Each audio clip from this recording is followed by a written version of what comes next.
What would you do if you were kidnapped? 9-year-old Jeannette Tamayo didn't just know the answer. She used her knowledge from true crime shows to outsmart her captor and escape. This isn't just another crime story. It's an incredible tale of survival and quick thinking. If you enjoy stories like this, support the channel by hitting the like button, subscribing, and sharing your thoughts in the comments. Now, let's dive into how a young girl managed to outwit a dangerous criminal. On July 8, 2003, a Little Caesars cashier in San Jose, California, received the most unusual call. A little girl with a whimpering voice, holding back her tears as she spelled every letter of her address, one by one.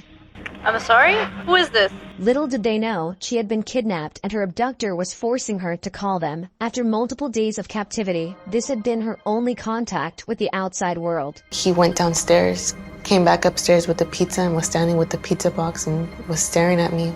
And he handed me a flyer. And on the flyer was a picture of me and it said missing.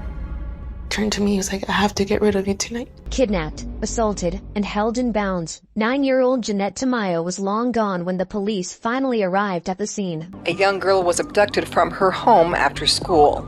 The police later got their hands on some footage from a nearby security camera, but it was quickly deemed useless due to the low quality of the recording. Police have no leads in the disappearance of 9-year-old Jeannette Tamayo. After days without any development in her case and no statewide Amber Alert issued, Jeannette knew she had to take matters into her own hands.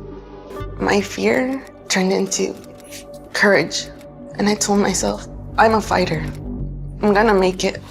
In the thriving city of San Jose, California, in the heart of Silicon Valley, 9-year-old Jeannette Tamayo just got off her school bus and was heading home. Once there, she noticed that the screen door was slightly ajar. She thought that maybe her mother came back from work early and didn't think much of it. Once inside, she went to her room and realized that something was wrong. Her bedroom window had been smashed and there was broken glass everywhere. She immediately took a step back and ran toward the phone to call her mom, but to her dismay, the cable had been cut off. Before she had time to understand what was happening, she heard someone knocking at the door. Jeannette turned around and saw a stranger behind the screen. Scared and confused, she reluctantly opened it. And when he was asking me questions, he was kind of peeking inside, trying to see who was in there. And that started making me feel really uncomfortable, and I started slowly closing the sliding door. I got scared because I felt a really bad vibe from him. And he put his hand in the way, slid it open, grabbed me, and took me to my brother's room. He threw me on the bed and took off my pants.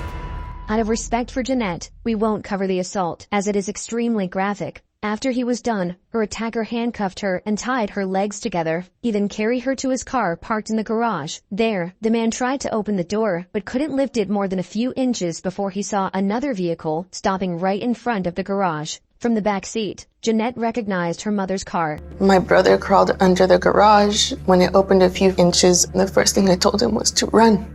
But her attacker was already at it. He got out of the car and started walking toward him. At only 15, Paul knew he wouldn't stand a chance, but he chose to fight him anyway. He grabbed a screwdriver from the counter and ran at him. The man then immediately disarmed him and started punching him in the face, over and over. Restrained by the handcuffs and the rope around her leg, Jeannette couldn't do anything except watch in horror as the man dragged her brother inside the house. As soon as they entered, they came face to face with Rosalia, Jeannette's mother. She attempted to fight the man and successfully separated him from her son. Then, Paul rushed toward the kitchen cabinet and pulled out a frying pan from it. He tried to help his mom, but once again, the man disarmed him before he could do anything and turned the improvised weapon against Rosalia, striking her repeatedly until she fell to the ground.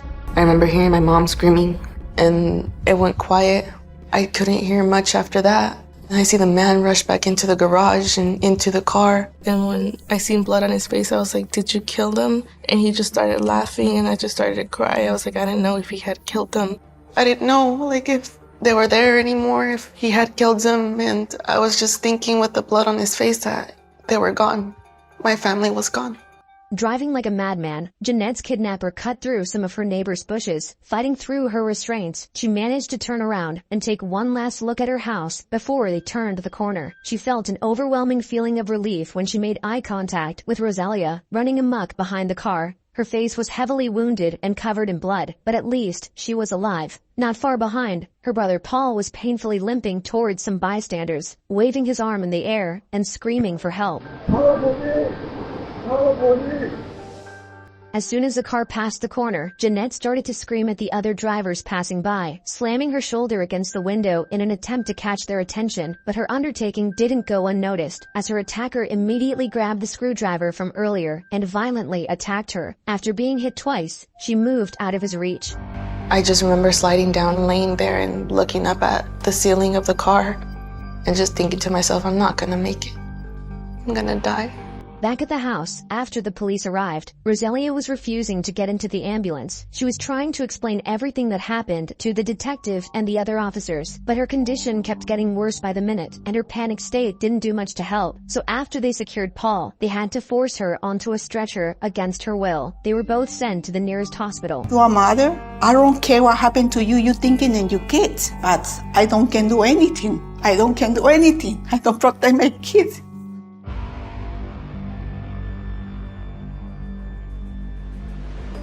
With their only witnesses gone, the police had barely any information to work with. From the get-go, they knew that Jeannette had been kidnapped and that someone broke into the house, cut the phone cords, and attacked them before leaving with her. But other than that, all they had was the crime scene. One of the first things that I did notice in the garage was a lot of blood. I knew at that point this was a very violent crime. You start thinking, are we going to bring her home alive? Heather Randall, the detective assigned to the case, initially thought that maybe some of the blood around the kitchen and the garage belonged to Jeannette. As her forensic team were grabbing samples and examining the scene, she also called in handlers and bloodhounds to get the search started as soon as possible. But sadly, this didn't lead them very far, since neither Jeannette nor her attacker were injured during the initial attack. As this was happening, she also noticed a security camera in the driveway of one of the neighbors. By reviewing the footage it captured in the last hour, they were able to establish a rough timeline of the events. 30 minutes before Jeannette arrived, her attacker smashed her bedroom window and burglarized the house. He then went back to his car and waited for Jeannette to arrive. Afterward, he followed her and knocked at the door. He then assaulted her in the bedroom for almost 30 minutes, at which point they headed to the garage. Meanwhile, Paul and Rosalia made it to the house. In the last bit of the recording, we can clearly hear Rosalia and Paul screaming for help.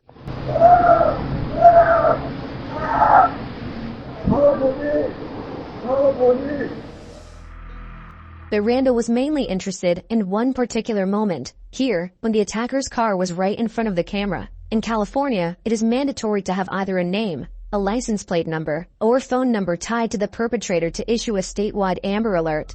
It's heartbreaking. You have the evidence right there, it's so close, and yet you need just a little bit clearer video.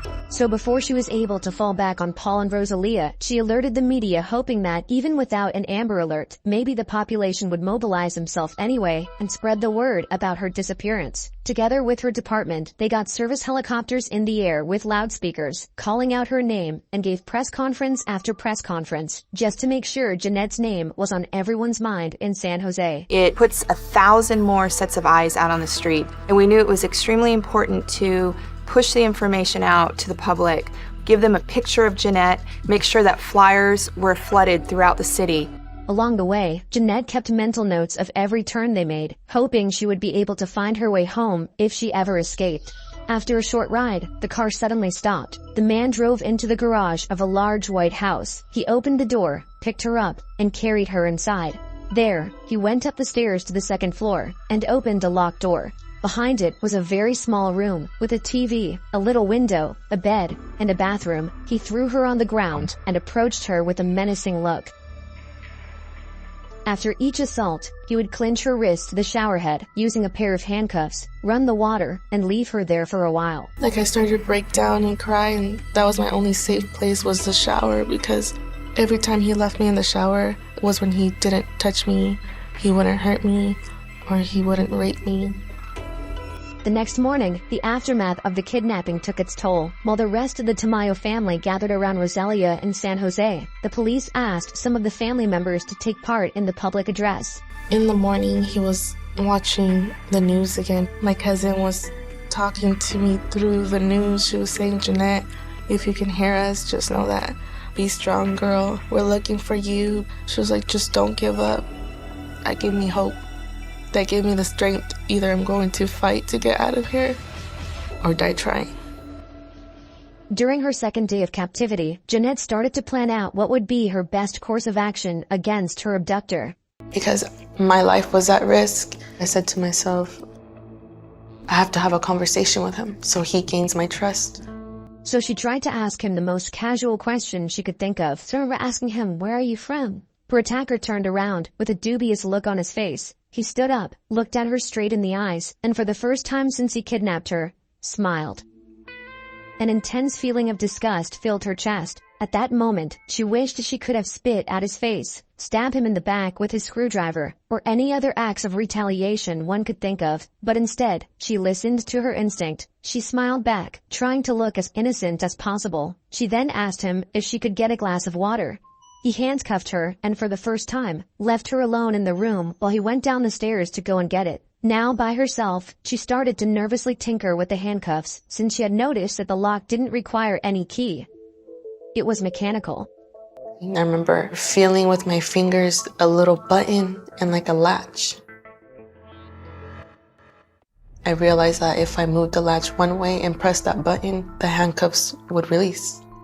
Now freed, she knew she only had a minute to think of something useful, something that could either save her, or maybe help the police find the culprit if she ended up getting murdered. My brother and I would always watch CSI, Law and Order, and the detectives on the shows would always look for clues. Swiftly, she grabbed the watch the man left on the nightstand. Then, she rushed to the other side of the room, where the man had placed a few toys for her to play with. She grabbed a little clay turtle out of them, and finally, she ran by the bathroom and grabbed her underwear. She remembered that the CSI cast often used the victim's underwear in sexual assault cases, and she wanted him to be punished for what he did to her. But soon enough, her investigation was cut short as she began to hear the heavy footsteps of her kidnapper, walking up the stairs. I jumped back on the bed, put the handcuffs on, and once he walked through the door, he just looked at me, and in my mind I was hoping, please don't touch me, because I had things on me that I was afraid that he might find. On the third day, Jeannette's family was devastated by the lack of progress the case had made. Despite the incredible amount of effort pulled by Randall, the police still had nothing on hand that could lead to her location. When the police tried to tell Roselia that past the 48 hours mark, most kidnapped children are never found, she refused to listen. And feel very, very, very sad because you're scared. My daughter, she's a little kid. She had only 10 years. I asked the police what happened with my daughter. When my daughter came by, say, maybe never. I'm screaming a lot. My daughter I don't see for 3 days. I don't feel comfortable because I don't protect her. I don't protect her. I don't feel good.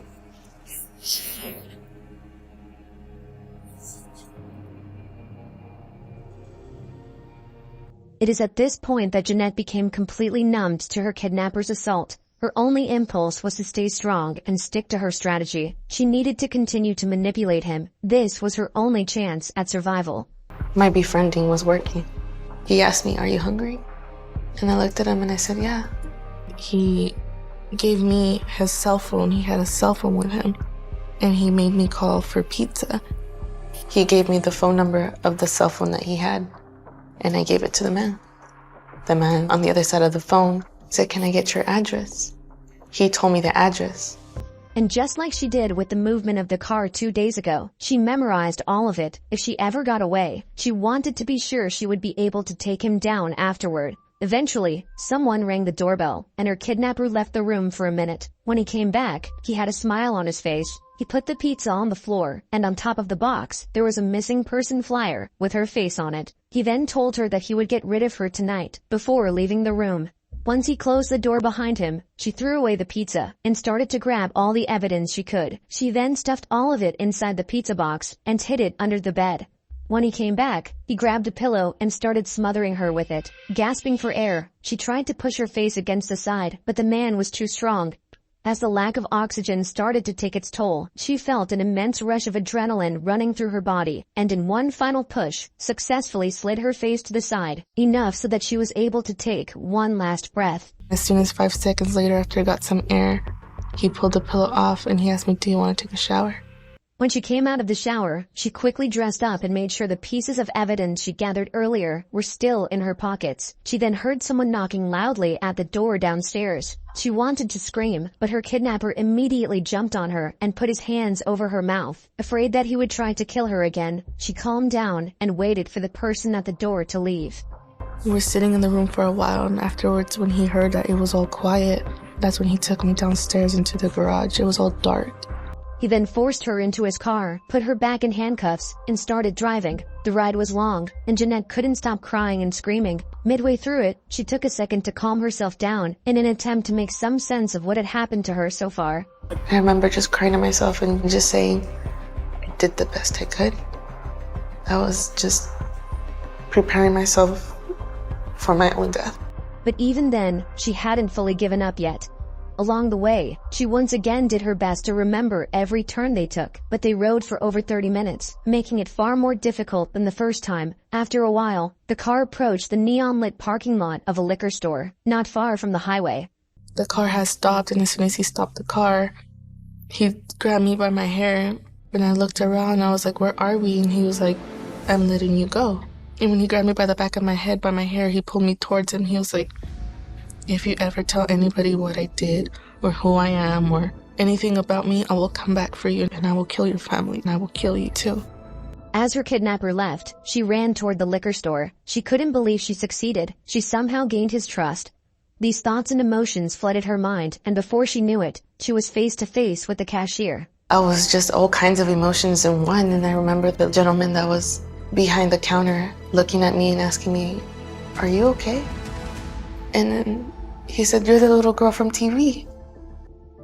The man behind the counter didn't hesitate. He handed her the phone, and when he realized she was distraught, picked it back up and called 911 himself. She said, let me use the phone. I said, okay, here's the phone. When she started dialing the phone, she was panicking, scared. She didn't know how to dial the number. Once the San Jose police got word that Jeannette had been located in East Palo Alto, they immediately reached her. Detective Randall was overjoyed to finally see the little girl with her own eyes. But in the back of her mind, she knew they needed to act quickly if they ever wanted to get their hands on the culprit. I walked up to her and I said, hello, Jeannette. My name's Heather, and I'm here to help you. And before I really said anything else, she let me know that she had some evidence in her pocket. She proceeded to pull the toys, her underwear, the kidnapper's watch, and other items out of her pockets. Shocked to see how clever the little girl was, Randall asked her if she had anything else that could help them catch him. Jeannette asked for a sheet of paper and drew the house, bits of the address, his exact phone number, and every other piece of information she could remember from her time with the kidnapper.